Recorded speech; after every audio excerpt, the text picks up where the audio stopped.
Well, former Alabama judge Roy Moore won the Alabama primary election, making President Trump's first electoral loss. Also, President Trump called on the NFL to fire those who protest the national anthem and even rescinded NBA superstar Steph Curry's invitation for not wanting to participate in the championship visit to the White House.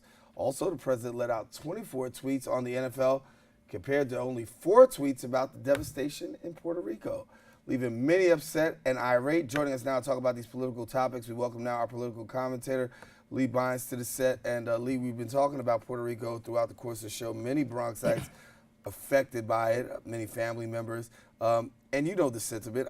Obviously, the president is under fire because you send out these tweets about the NFL and calling the NFL players curse words. And yet and still, the people of Puerto Rico seem to get no attention whatsoever until it's brought to his attention. Well, you know what? I think the whole incident brings up the fact, well, the president's priorities. Apparently, the president is more interested in feeding red meat to his base than getting some serious help to Puerto Rico. Now, we understand that these folks are suffering right now beyond the incidents that are going on in Florida and Houston. But you know, a lot of people were actually wondering whether or not the president thought that Puerto Rico was a part of the United States, because he doesn't seem to be treating them as though these are citizens. Unfortunately for Puerto Rico, they have limited representation in Washington because they can't even vote in the general election. So when they reach out to their representatives, the few that they are literally powerless to impact the funding that comes to that's going to come out to help them. Now, if you take a look at the situation that's going on right now, I don't want to get into a whole global warming issue, but we have to understand the fact that these incidents are growing more intense. They're costing a heck of a lot more money to rebuild these communities. And the fact that FEMA has about $11 billion left in their coffers for the next year, and with no idea how much more is going to be necessary to repair more communities, they're in a lot of trouble. So the government literally is relying on private sources, the goodness of people's hearts to contribute to these incidents. And I'm afraid that there could be what's called donation fatigue that can set in.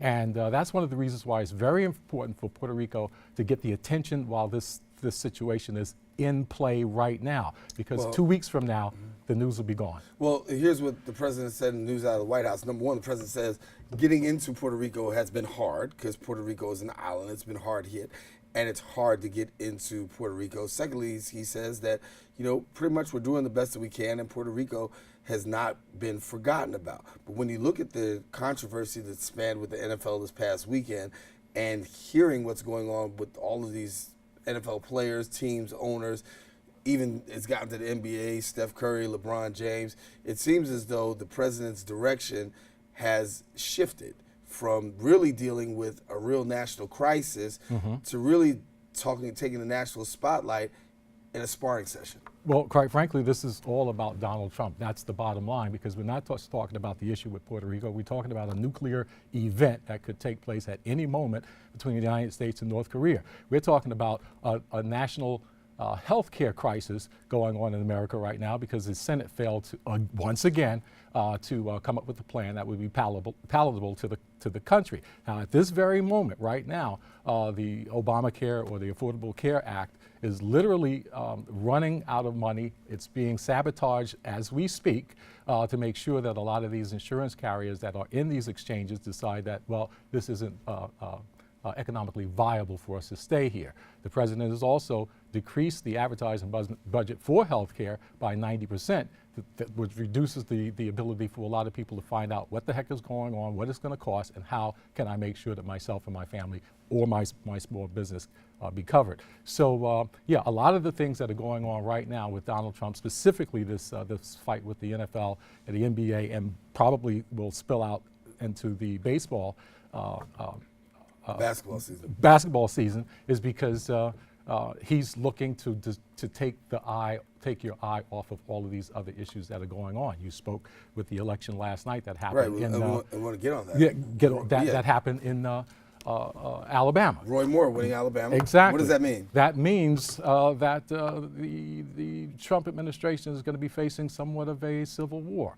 His own former Steve Bannon is out there campaigning for candidates that are opposed to the establishment. So what we're watching right now is when this guy Roy gets into office, he's going to be on the side of people like Mike Lee and Ron Paul and folks. Well, yeah, he's not going to play by the rules, and that's one of the reasons why the Republicans are having such a difficult time getting any legislation passed whatsoever, because they're having a civil war within their own party. And but again, if Donald Trump can use the NBA and the NFL as a foil right now to keep people's eye off the ball, that's what he's going to do. So, but what does it mean for the president, given the fact that he was just there, campaign, spent millions of dollars, the Republican Party spent millions of dollars behind the president's candidate, and still not able to bring that home? How does that transcend in future midterm elections? I would say that anybody who wants to run as a GOP candidate would be wise not to ask Donald Trump to come down there or come any place and support them. His support was tepid at best, because during that speech, he was actually acknowledging the fact that, well, maybe I made a mistake supporting this guy or whatever, because, again, it all revolves about him, his reputation. I don't think Donald Trump gives much of a hoot of what's going on down in Alabama, as long as it's not negatively impacting him. With regards to this issue of how he called out the NFL, he actually is very, very expert at doing this, is changing the subject, changing the narrative. This went from a peaceful protest about race, and he's turned it into an act of patriotism. He's turned it into wrapping himself in the flag. He's turning taking this story to the level of the national anthem. But if he wants to go there are a lot of people in the African American community or brown community that would be more than willing to challenge him on that, simply because of the fact that, well, yesterday he gave a statement saying that a lot of people fought and died and suffered tremendous injury in supporting this flag. But what he fails to understand is that for people of color, that flag doesn't represent the same thing it represents to white America. You see, after World War II, the big one, if you will, white soldiers came back to the GI Bill, they came back to home assistance, they came back to college education assistance, they came back to an economy that was going to make their lives great, okay? When black soldiers came back from World War II, they came back to Jim Crow. They came back to segregation and discrimination. They did make some slight gains during the 60s, during the civil rights movement, but we all know now that that was not sustainable. And as the slide continued, we find ourselves pretty much where we were when all of this first started. We're not enslaved, but we're in prison. And a lot of people have made the connection that is not much different. So whether or not African Americans or people of color could be held to the same standard when it comes to saluting the flag and standing for the national anthem, you have to understand the history of the people that are going through what they're going through, and they're dealing with something that's completely different. So, well, and originally, let's be honest, sure. the original whole taking a knee had nothing to do with the military. It had nothing to do pretty much with the American flag, and as much as it had to do with injustice, police brutality, racial equality, intolerance, right? Racial those things. And unfortunately, it seems as though that's gotten lost in the conversation, and it's more about patriotism and not about what the real taking the knee was really originally for. And as I mentioned before, Donald Trump is an expert, if not the best, at deflecting your attention from one issue to another until that issue dies down, and then Friday, I almost guarantee you, there's a pattern that we're seeing now, that pretty much every Friday he throws something out to change the narrative of what's going on in Washington and get a lot of people all upset, involved, and really forget about what's important to them, what's really important. Puerto Rico is important, healthcare is important, what's going on in North Korea is important. But we're not talking about that, we're talking about Donald Trump.